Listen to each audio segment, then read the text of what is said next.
In a previous video, we talked about the downside of owning a Sprinter-based adventure van. But honestly, we still drive it because we actually love it. We are going to show you the positives of owning an adventure van like this. We will tell you the benefits of having an adventure van that you may not have thought about.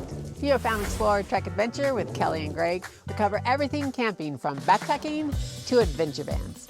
We have to start with what I think is the most important thing, and that's the four-wheel drive system. This Revel is a 2023 and it still has the four-wheel drive system instead of the all-wheel drive. We have our four-wheel drive, but then we also have low range. Having the four-wheel drive system has been massive for us.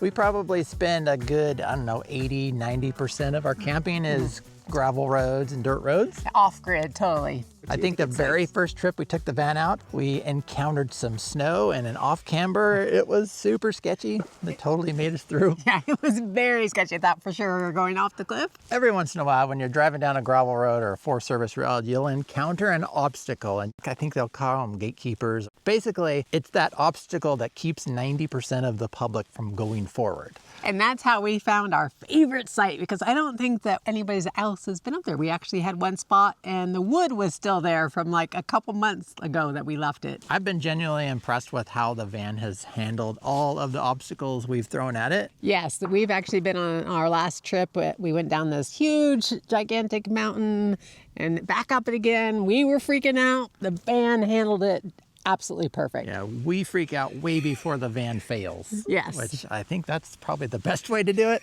The 144 Sprinter has an awesome approach angle right here. The back also has a really good departure angle, but also ground clearance is a super big deal. And this has the standard 2.5 beers of clearance on the front, and we have on average around 3 beers of clearance on the side. You do have some low hangers like this. You also have the exhaust for our heater here. And then over here, there's the gray water dump, and it hangs down pretty low as well. Let me show you the obstacle coming into this place that kind of demonstrates all of those. We had to cross this water bar, and you can see from Kelly's feet, you can't see them because they're down in the hole. This obstacle really needs all three things. We're crawling up really slow on this gravel road, and then we also need the ground clearance to make it over these rocks. But the big thing is that departure angle, and you'll see from this video, we came just ever so close to hitting that back end when we went up the back side of this incline. To make life easier, we also have onboard air onto the van so we can air down and air back up once we do that. Which has been excellent, especially for those waterboard roads that are just like, yeah, those washboards can, it feels like the whole van's gonna come apart, but like when you air down, it makes it a massive difference. And just so you know, we air down, we run 50 in the back and 30 in the front. People are like, oh, that's a lot of pressure, but this is almost 9,000 pound van, and this is what it looks like when you hit a rock with 30 pounds in the front. On the downside video, we mentioned about the battery system and how expensive it really is.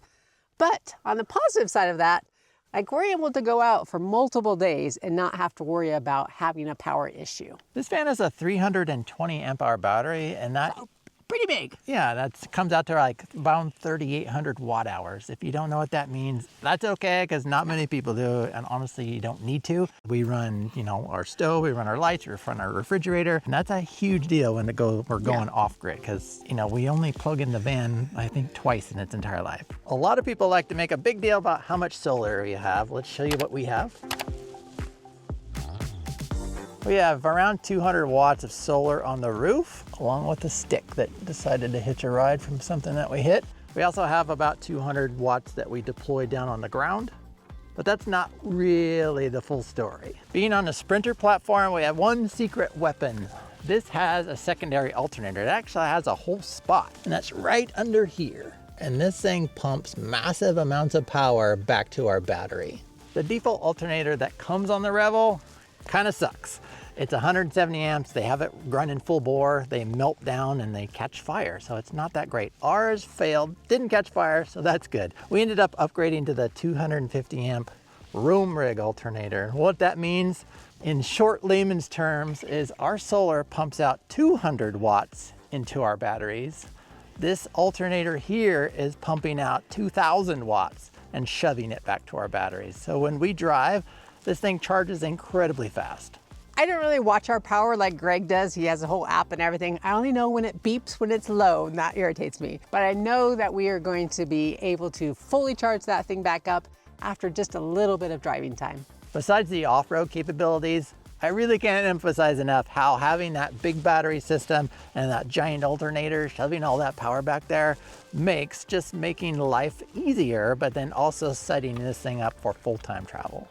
When it comes to upgradability, there is a huge market for adventure vans, especially the Sprinters. There are a ton of companies that make products for both inside and outside the vans. To give you an idea of the mods that we added, we have the Monster Box. Basically consider this our garage. Tools, outside stuff, all inside here. We added some propane for our cooking, container up here that holds both water and fuel if we need it. We have our spare tire because you don't want to be off-grid without it. We want to be self-sufficient. We've got our outside bag. This carries our garbage and our firewood. We also, I see, have a stink bug. We did not add that and wish it wasn't there. And on our tail hitch, we actually added a cheap Harbor Freight step. We've actually seen people do bike racks back there and even a motorcycle actually. There are a bunch of ladders out there. We ended up going with the OWL one. This makes it super easy to get up to our traction boards and all the other stuff up on the roof. We've got Starlink with our Veritas Vans mount, and then over in the middle we've put this basket where we've been holding our paddle boards. There are a ton of wheel and tire options. We ended up going with the KO3s, super happy with them. We also ended up adding these Apex RCV valves. It makes it super fast, 25 seconds each to air down. There are a bunch of different bumpers you can get, lighting system as well. We went with the Baja LP6s. You can actually add winches down there, which we don't have yet. And of course you can get all different types of suspension. That's going to be in our near future. If you are looking to build or buy an adventure van, the Sprinter gives you like endless options for mods. When it comes to comfort, we have actually camped in everything from tents to rooftop tents to trailers to the van now. And when it comes to easy access bed, this definitely fits the mark. I can actually fully lay down in here easily head to toe and have plenty of room to stretch out. And I'm 5'9". And when we wake up in the morning, it's just one button push to raise the bed up. We have all that living space underneath with our bench and our extra table. Adventure vans have all different style of layouts. This one comes with a dedicated shower and toilet, which works well for us. We use it, of course, all the time. Camping doesn't mean you don't have to be comfortable. We have an AC here, which we actually don't use very often, and a water heater and heater here, which we do use a lot. And of course, we have a built-in fridge, so we never have to worry about soggy food in a cooler. Having an adventure van gets you out to places like this, but the weather does not always cooperate. So the big question is like, is this big enough to actually live inside for a day or two while you're waiting out weather? The answer is yes, it definitely is. We have plenty of space. Greg can be hanging out here watching the iPad. I can be taking my typical nap. Kelly likes to sleep in the back when I'm in the front watching. What I'll do is I will separate the two of us so I can be out here making noise while she's sacked out. Or we can both be sitting up here watching a little movie on the iPad. We actually have multiple ways to cook. We love cooking out on the briquettes when outside or on the campfire. But when we are not able to do that, we have our induction stove, which we can easily cook on the countertop right here. We have the countertop outside, which Greg really likes to do, where he can use not only the induction, but also our propane, our butane stove as well. Yeah, if we're going to be staying in one place for more than a day, I'll get out the propane tank and then we'll cook on that. Another option that we also have is an Instant Pot. We are like a big fan of curry. Kelly doesn't like spice that much, but she's getting there. We also have a small microwave so we can reheat our leftovers or have some popcorn for movie night. When it comes to water, most adventure vans have around a 20 to 30 gallon water tank, which is a lot. It can last a long time, especially if you're not taking showers. Along with our 21 gallon water tank, we carry a 3 gallon corny keg for our drinking water. We also have 2 separate water filters that we're able to purify and then fill up the van with, which works super well if you want to be off-grid and away from people for a really long time. We do have limited storage in the van. You only have so much space to work with. We got a big cabinet up here. We have our clothes over here. We have some space over here for our pots and pans. And then we have a few shelves down here. Right now, adventure van, that's a pretty big buzzword term, but hopefully now you can actually see what that word actually means and why it's actually pretty cool.